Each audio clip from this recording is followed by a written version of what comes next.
नमस्कार दोस्तों, स्वागत है आपका अपने चैनल धार्मिक ज्ञान जीरो। एक मैं आपसे से रिक्वेस्ट करते हैं कि वीडियो को अंत तक देखें, स्किप बिल्कुल भी ना करें। वीडियो पसंद आए तो लाइक करें, साथ ही दोस्तों रिश्तेदार में शेयर एंड सब्सक्राइब जरूर करें, क्योंकि इसे हमें वीडियो बनाने का मोटिवेशन मिलता है। आज हम दिन सब घर में भगवान की पूजा उपासना सभी लोग नियम से करते ही हैं।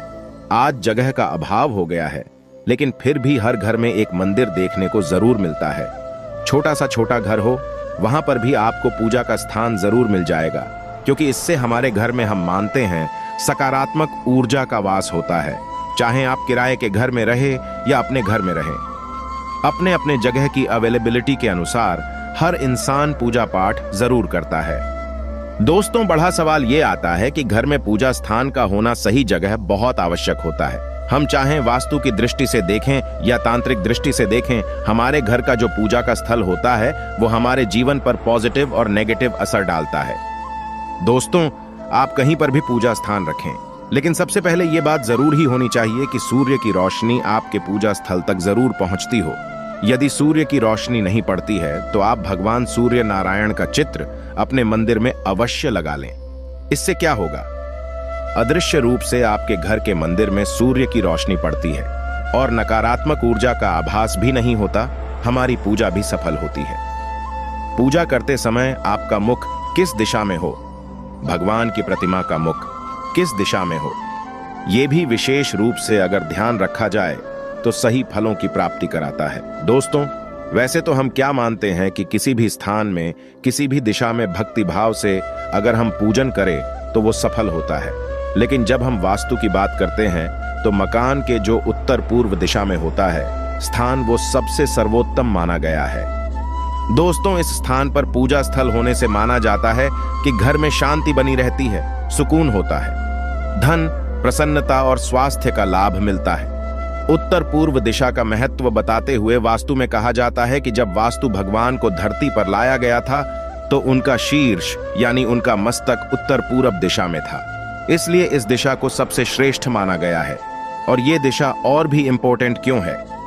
क्योंकि सूर्य की पवित्र किरणें भी हमें इसी दिशा से मिलती है, जो कि हमारे घर में वहां की पूजा स्थल के वातावरण को सकारात्मक ऊर्जा से भर देती है।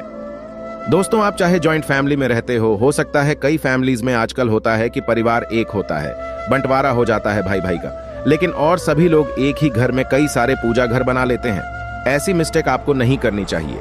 हो सकता है आपके घर में बंटवारा हो गया हो, अलग अलग रूम में रहते हैं, लेकिन एक ही मकान में एक ही घर में आपको एक ही पूजा रूम रखना चाहिए। नहीं तो जितने मेंबर्स हैं परिवार के, ये नहीं देखेंगे भगवान कि कौन से मेंबर पे परेशानी आ रही है। घर में परेशानियां बढ़ने लगती हैं सभी के लिए। दोस्तों, ईशान कोण वैसे भी देवताओं का स्थान माना गया। ईशान कोण यानी north east corner of the house भगवान शिव का वास होता है। देवगुरु बृहस्पति केतु की दिशा भी ईशान कोण बताई गई है और इसीलिए इस कोण को पूजा पाठ के लिए, अध्यात्म के लिए सबसे बेहतर माना जाता है। किस्मत के धनी होते हैं वो लोग जिनका मंदिर ईशान कोण में होता है। साक्षात भगवान की कृपा बरसती है, देवी देवताओं की कृपा बरसती है, ईश्वर खुशी से प्रसन्न होकर नृत्य करते हैं। दोस्तों, ध्यान रखें, अगर पूजा रूम चाहे एक जगह हो, आप एक ही रूम में हो, लेकिन उसको हमेशा आपको ढक कर रखना चाहिए। लेकिन ज्यादा लंबे समय तक अगर दरवाजा आदि भी है, पर्दा आदि भी है, समय समय पर जैसे आप उठते हैं वैसे भगवान के मंदिर को खोलें, जैसे आप सोते हैं वैसे ही भगवान को शयन कराएं। इस प्रकार से आपको उनकी देखभाल करनी चाहिए, नहीं तो दोष कारक परिणाम प्राप्त होते हैं। कुछ लोग क्या करते हैं, पूजा घर के आसपास गंदगी रखते हैं, पर्दा लगा दिया भूल गए, भगवान को खोला नहीं, चारों तरफ वातावरण में शोरगुल होता रखता है। ऐसा पूजा रूम दोष युक्त होता है, चाहे वो वास्तु सम्मत क्यों ना हो। लेकिन ऐसे स्थान पर आकाश तत्व और वायु तत्व प्रदूषित हो जाते हैं, जिसके कारण इस पूजा कक्ष में बैठकर पूजन करने वाले व्यक्ति की एकाग्रता भंग होती है और पूजा का शुभ फल प्राप्त नहीं होता। इसलिए जब भी आप पूजा करने बैठे, ध्यान रखें आपके आसपास के वातावरण में शांति हो, तभी पूजन करने आपको बैठना चाहिए। दोस्तों, जो भी विद्यार्थी हो या ज्ञान की प्राप्ति के इच्छुक व्यक्ति हो, उनको भी पूर्व दिशा में मंदिर की स्थापना करनी चाहिए और ध्यान रखना चाहिए घर में सीढ़ियों के नीचे बाथरूम से सटा हुआ या ऊपर नीचे बाथरूम हो, ऐसे स्थान पे बाथरूम के बगल में या बेसमेंट में, घर के बेसमेंट में आपको मंदिर नहीं बनानी चाहिए। इससे घर की खुशहाली और समृद्धि के लिए उत्तम नहीं माना जाता। कई लोग क्या करते हैं, मंदिरों की तरह घर में ही जो मंदिर रूम बनाते हैं उसमें गुंबद बनाते हैं, कलश बनाते हैं। ये चीजें आपको घर के अंदर नहीं बनवानी चाहिए और मंदिर के ऊपर बीम या कोई भारी सामान नहीं होना चाहिए।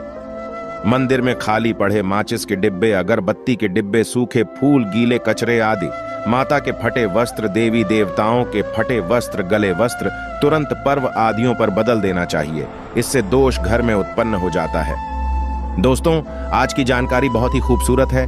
आपको माता रानी की सौगंध है, एक लाइक जरूर करना। आप जिस भी देवी देवताओं को मानते हैं उनके लिए एक लाइक जरूर करें और हमारे चैनल को जरूर सब्सक्राइब करें। आज की जानकारी आपको कोई नहीं बताएगा।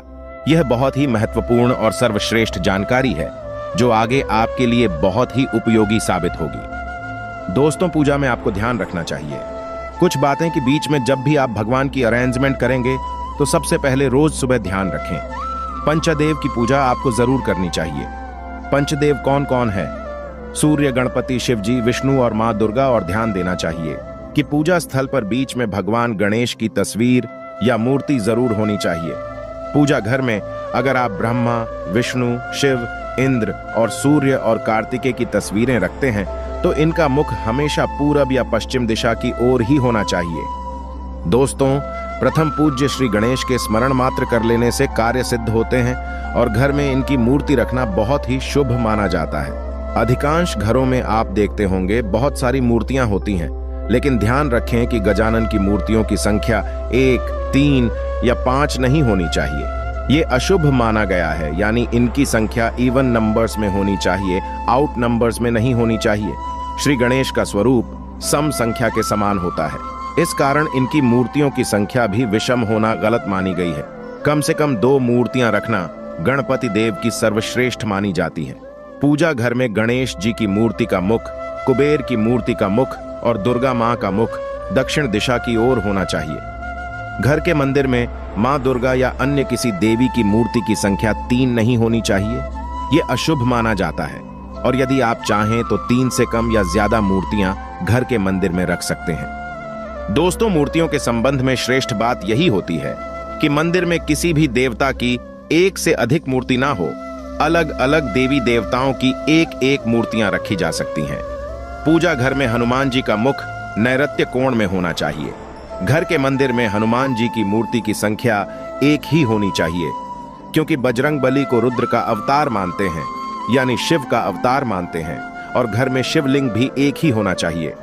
मंदिर में अगर आप रखते हैं तो हनुमान जी की प्रतिमा, बैठे हुए हनुमान जी की प्रतिमा रखना सर्वश्रेष्ठ होता है। दूसरे किसी भाग में रख रहे हैं तो हनुमान जी की मूर्ति नहीं, ऐसी फोटो रखी जा सकती है जिसमें वो खड़े हुए हों।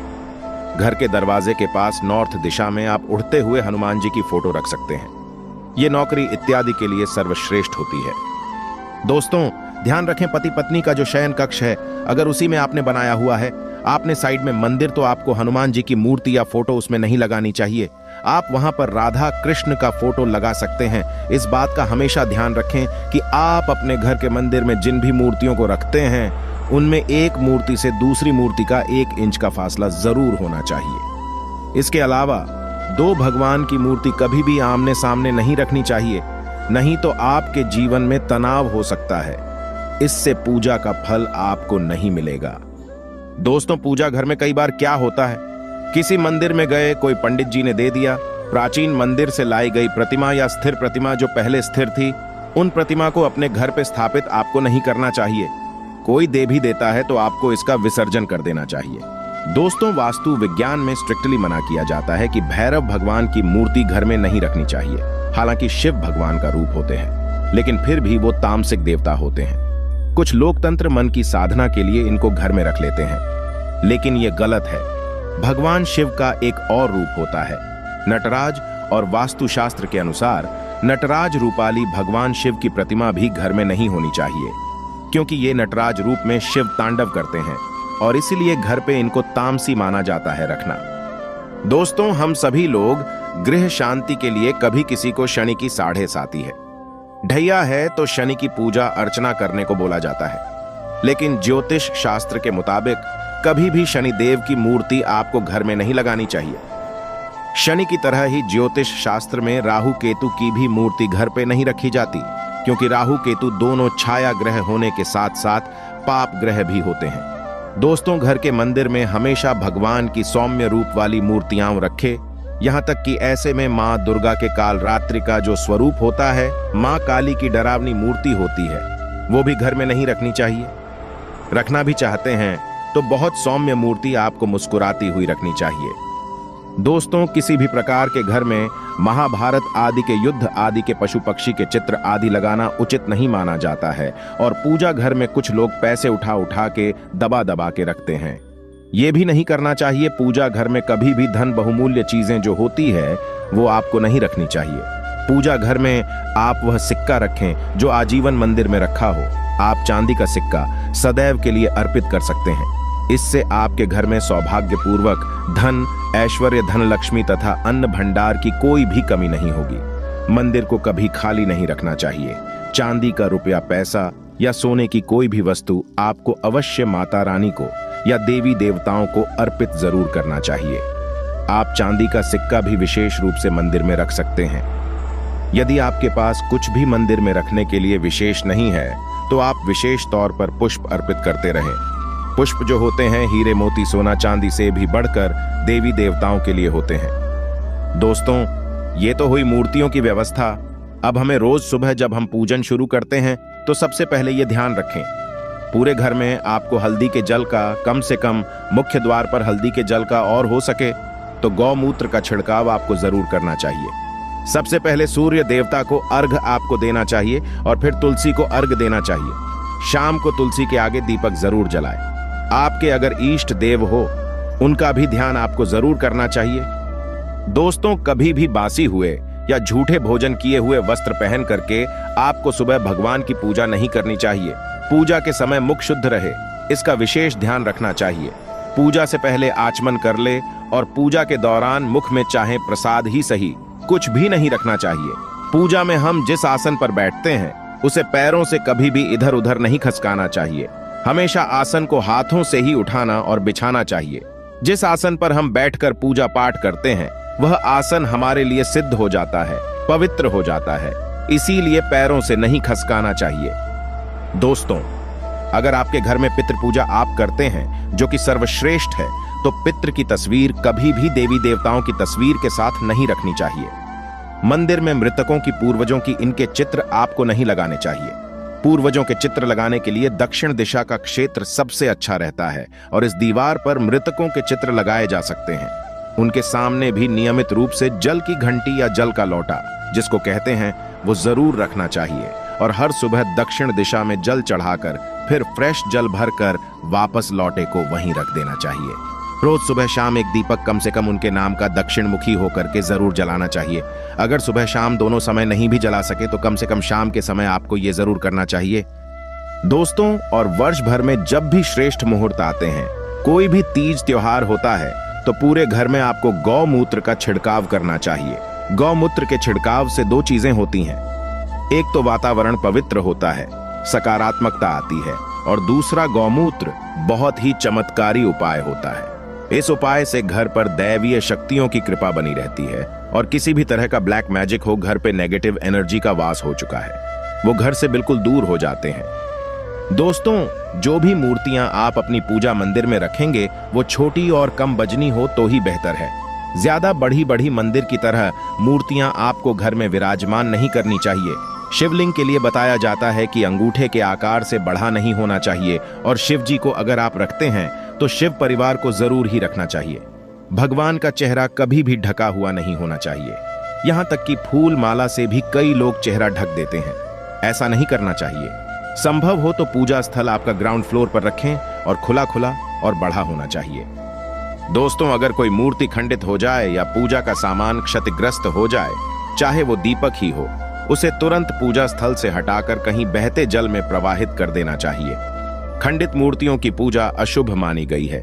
इस संबंध में सिर्फ एक बात ध्यान रखें कि सिर्फ शिवलिंग अगर आपका उसमें क्रैक है या कुछ भी है किसी भी अवस्था में शिवलिंग खंडित नहीं मानी जाती है। भगवान के आगे एक जल का लोटा हमेशा रखना चाहिए और हो सके तो तुलसी पत्र, जो भी विष्णु भगवान राम जी हो या विष्णु भगवान के स्वरूप हो, कृष्ण हो, हनुमान हो, इन सभी को आपको तुलसी दल रोज जरूर चढ़ाना चाहिए।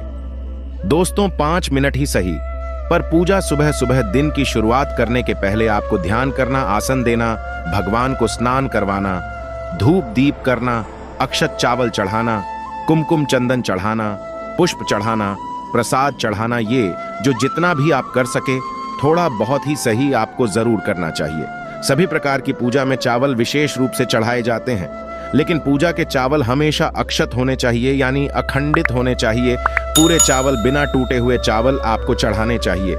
हो सके तो इन्हें हल्दी से पीला करके रखें। कैसे पीला करते हैं? हल्दी से थोड़े से पानी में हल्दी को घोल ले, फिर इन चावलों को उसमें मिक्स कर दे, उसके बाद उसको फैलाकर सुखा ले और इसके बाद इसको स्टोर करके आप रख ले। इस तरह से पीले चावलों से अगर आप पूजन करते हैं तो माना जाता है ये बहुत ही धनदायी होता है।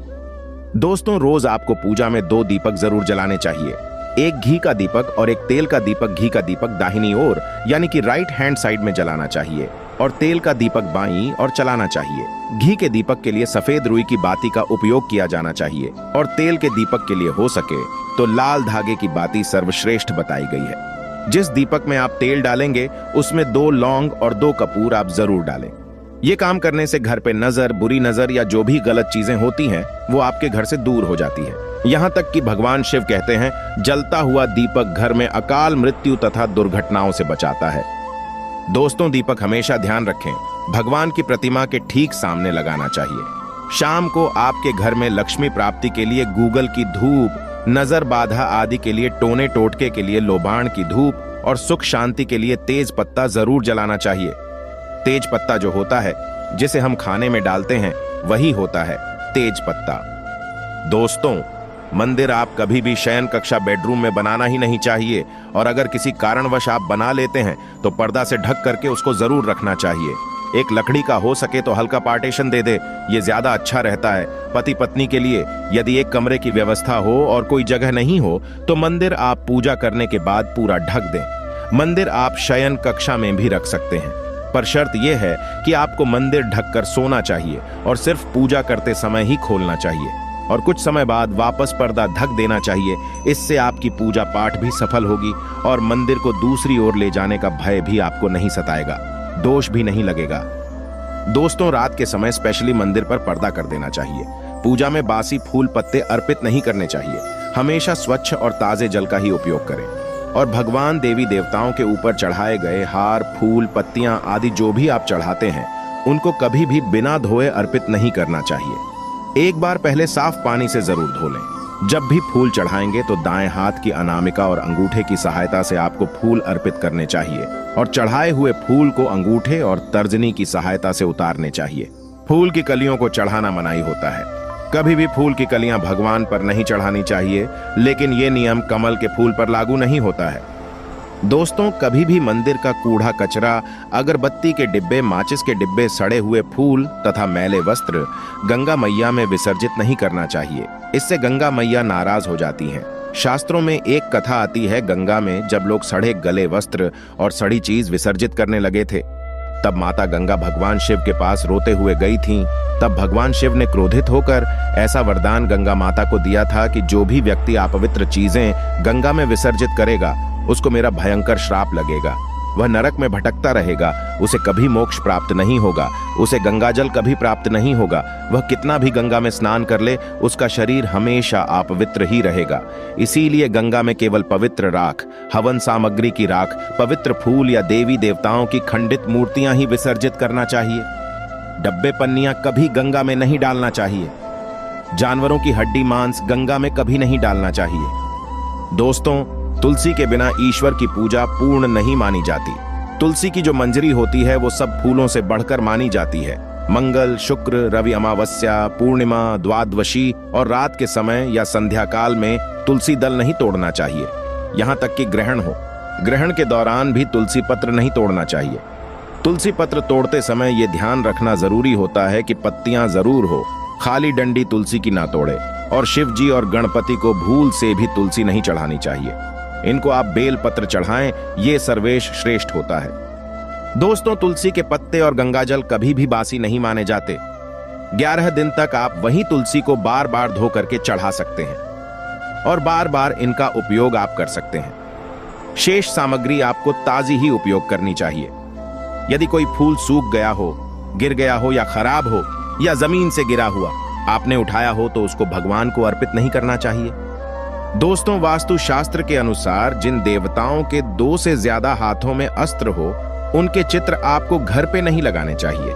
और सबसे महत्वपूर्ण बात यह है कि जब भी पूजा करें तो घर के सभी कोनों में एक बार घंटी जरूर बजानी चाहिए। पूरे घर में घूम के घंटी बजाएं या फिर आप चाहें तो शंख बजा सकते हैं।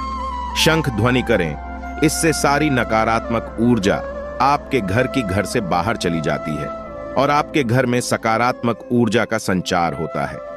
आप अपने घर के मंदिर में पूजा करने के लिए शंख अगर रखते हैं तो ध्यान रखें, कभी भी घर में 2 शंख नहीं होने चाहिए। एक शंख को तुरंत हटा दे अगर ऐसा आपने करके रखा हो तो।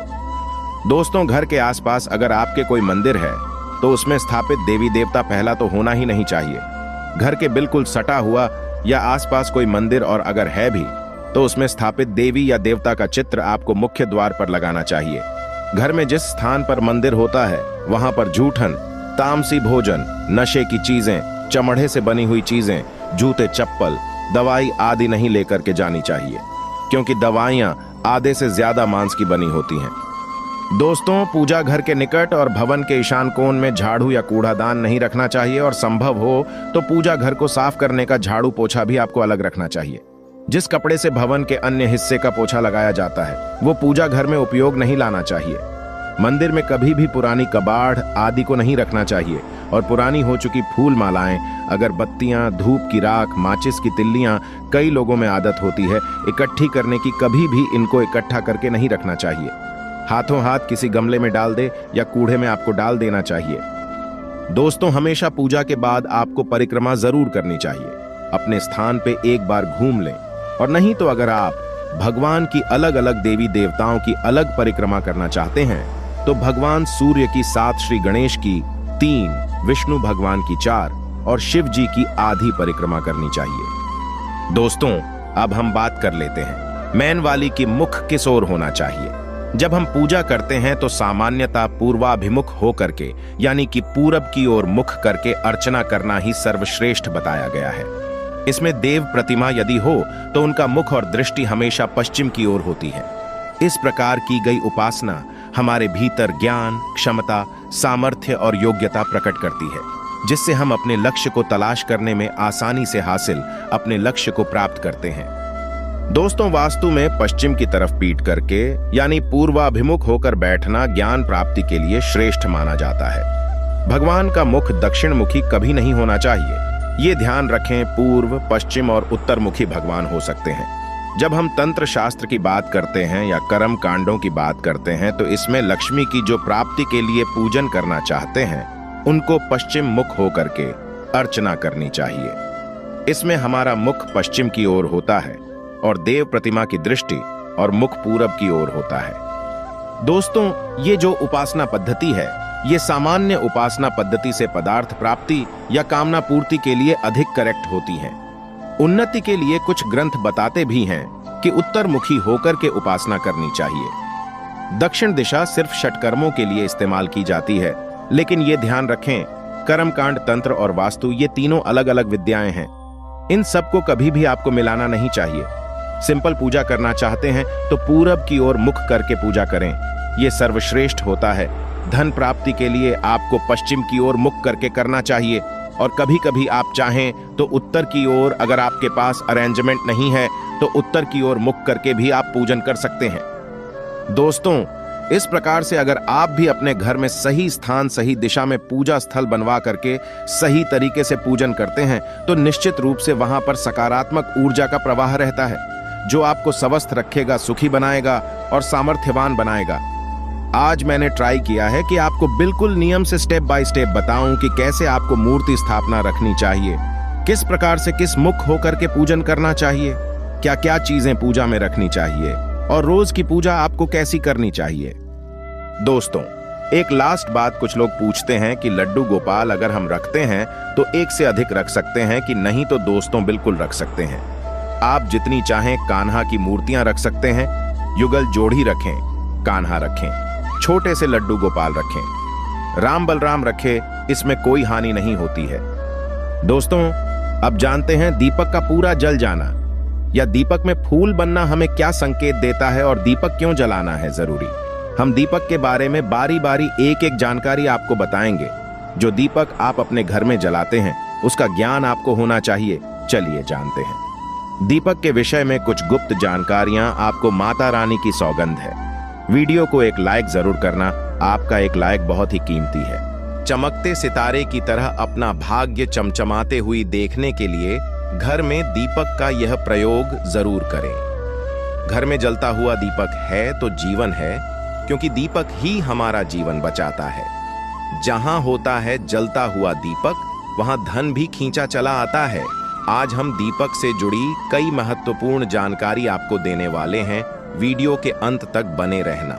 आज हम दीपक से जुड़ी हुई कुछ रहस्यमयी बातों के बारे में जानेंगे।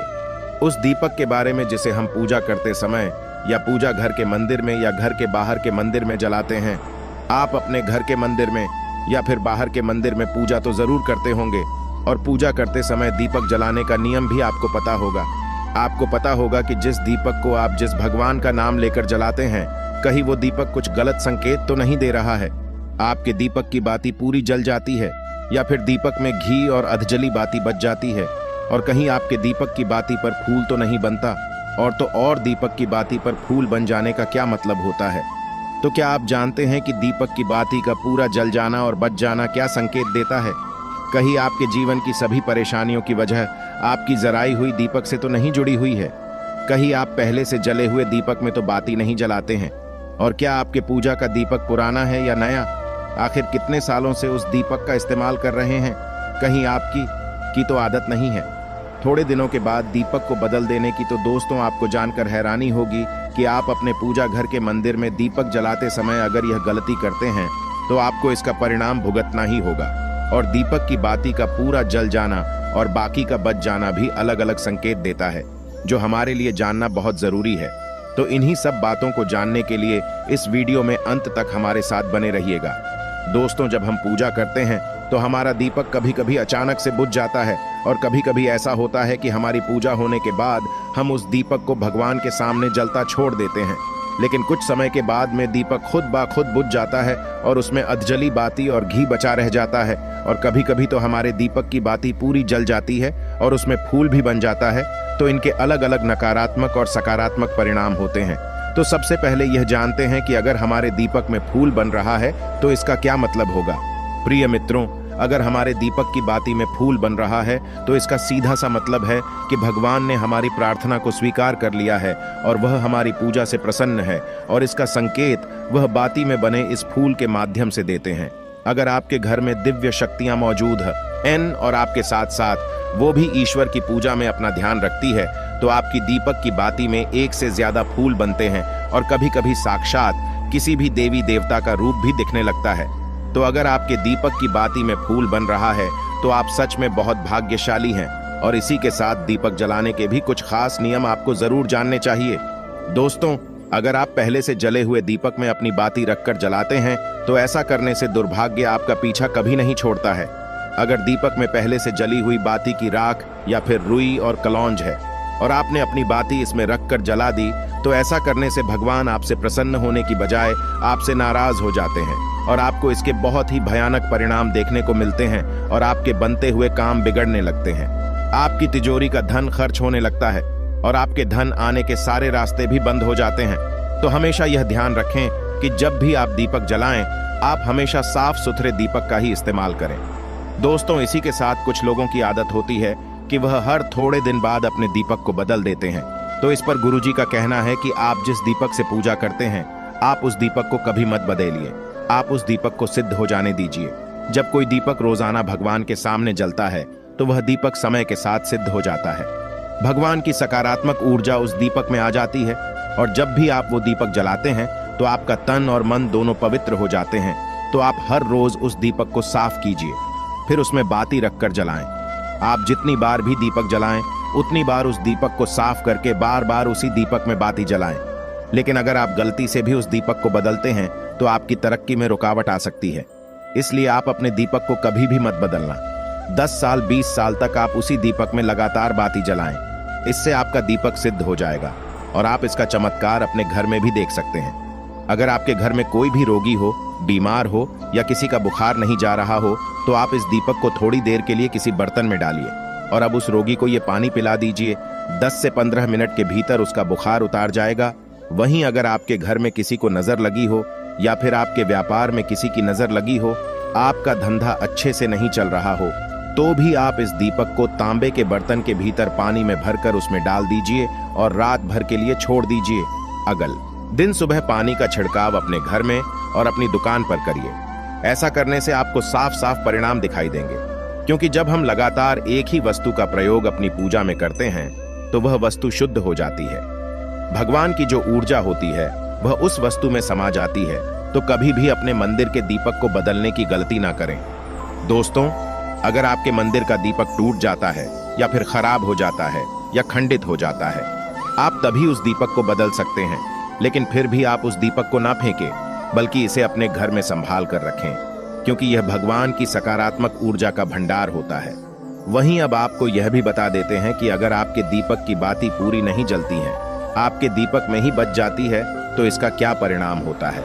तो सबसे पहले यह देखिए कि अगर आप किसी भी पेड़ पौधे की पूजा कर रहे हैं और पूजा में जलाया हुआ दीपक पूरा नहीं जलता या फिर उसमें ही बच जाता है, तो इससे आपके घर में बीमारियां घर बना लेती हैं और ये बीमारी कभी भी आपका पीछा नहीं छोड़ेगी।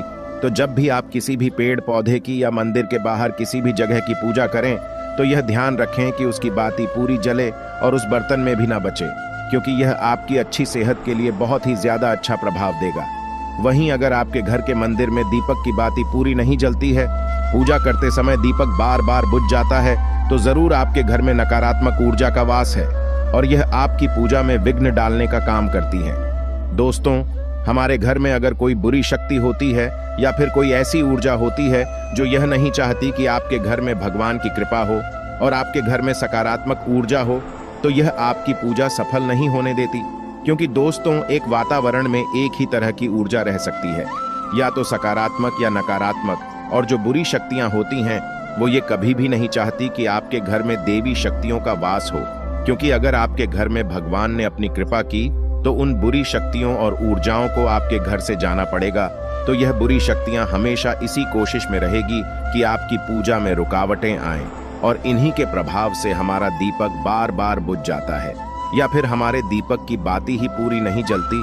तो इस सब से बचने के लिए आपको क्या करना है कि सच्चे मन से भगवान का स्मरण करना है, और जब भी आप दीपक जलाएं तो भगवान से सबसे पहले यह प्रार्थना करें कि के आसपास जितनी भी नकारात्मक ऊर्जा हो वह आपसे दूर रहे, भगवान की कृपा आप पर बनी रहे। साथ ही ऐसी शक्तियों से बचने के लिए जब भी आप दीपक जलाएं तो गंगा जल से एक गोल घेरा बना लेने और इस गोल घेरे में दीपक को रखें, क्योंकि दोस्तों, गंगा जल बहुत ही पवित्र माना गया है और महादेव का वरदान भी गंगा जल को मिला हुआ है।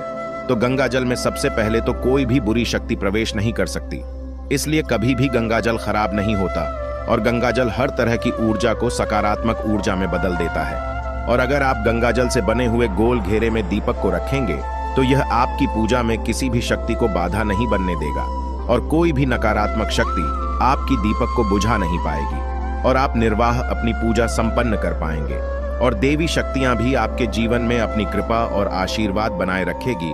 अगर मान लीजिए आपकी कोई विशेष मनोकामना है और आपकी कोई मनोकामना आप चाहते हैं कि पूरी हो जाए और बहुत लंबे समय से, बहुत ज्यादा वक्त से आपकी वो समस्या बनी हुई है, आपकी कोई मनोकामना है जो पूरी नहीं हो पा रही है, तो आपको यह सरल सा उपाय जरूर कर लेना चाहिए। चाहे आपकी कैसी भी मनोकामना हो, जैसे मान लीजिए आपके जीवन में संतान सुख आपको प्राप्त नहीं हो पाया है और आप चाहते हैं कि आपको संतान की प्राप्ति हो जाए, या फिर आप एक अच्छे जीवन साथी की कामना करते हैं, आपके विवाह से जुड़ी कोई समस्या है, धन से जुड़ी कोई समस्या है।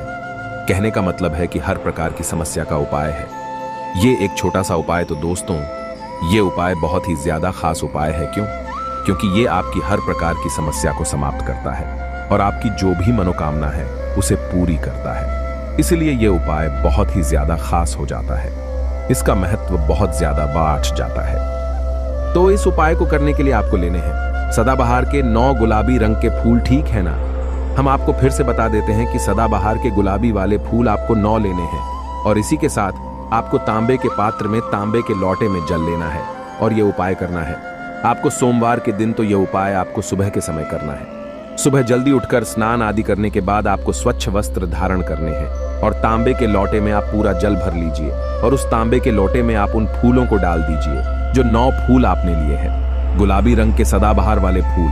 और उसके बाद आपको शिवजी के मंदिर में जाकर, शिवालय में जाकर ओम नमः शिवाय इस मंत्र का जाप करना है पूरे 108 बार। और आपको बता दें, आप श्री शिवाय नमस्तुभ्यं इस मंत्र का जब भी कर सकते हैं तो आपने जो जल लिया है और जो फूल उसके अंदर डाले हैं वो दोनों आपको शिवलिंग पर अर्पित कर देने हैं, चढ़ा देने हैं। और ऐसा करते समय जब आपकी जो भी मनोकामना है उसको आप बोल दीजिए। यह उपाय यदि आप कर लेते हैं तो आपकी कितनी भी बड़ी मनोकामना हो, चाहे कैसी भी समस्या हो, वो समाप्त हो जाएगी और आपकी मनोकामना पूरी हो जाएगी। चाहे जैसी भी आपकी मनोकामना हो, संतान से जुड़ी हो, व्यापार से जुड़ी हो, धन से जुड़ी हो, स्वास्थ्य से जुड़ी हो, कैसी भी आपकी मनोकामना हो। दोस्तों आपको बता दें, यह उपाय जो व्यक्ति करता है उसके जीवन में चाहे जैसा भी दोष हो, कोई भी वास्तु दोष हो, कोई भी कुंडली दोष हो, वो पूरी तरह से समाप्त हो जाता है। और दोस्तों आपको बता दें, यह उपाय करना है आपको 5 सोमवार लगातार, ठीक है ना। जब आप पहले सोमवार करेंगे, उसके बाद दूसरे सोमवार, तीसरे सोमवार, चौथे सोमवार, 5वें सोमवार, 5 सोमवार आपको लगातार करना है। बीच में गैपिंग नहीं करना है आपको, ठीक है ना, गैप नहीं देना है। दोस्तों बात करते हैं कि यदि आपने यह उपाय सोमवार के दिन सुबह के समय किया है और 9 से 10 के बीच किया है तो आपको हर सोमवार को वैसे ही करना है जैसे आपने पहले सोमवार को किया है। इस चीज को आप विशेष करके ध्यान रखें। तो दोस्तों यदि आप इस उपाय को कर लेते हैं तो आप अपनी कैसी भी मनोकामना पूरी कर सकते हैं। इन छोटे सरल से उपायों को करके आपको अपने मन में पूरी सच्ची श्रद्धा और पूरा विश्वास होना चाहिए, तब ये उपाय असर करते हैं। दोस्तों आज की वीडियो में बस इतना ही। मिलते हैं आपसे एक नई वीडियो के साथ। अगर आपने अभी तक जयकारा नहीं लगाया है तो कमेंट सेक्शन में जयकारा जरूर लगा दीजिए। जयकारा लगाने से आपकी जो भी मनोकामना है वो बहुत जल्दी पूरी होती है।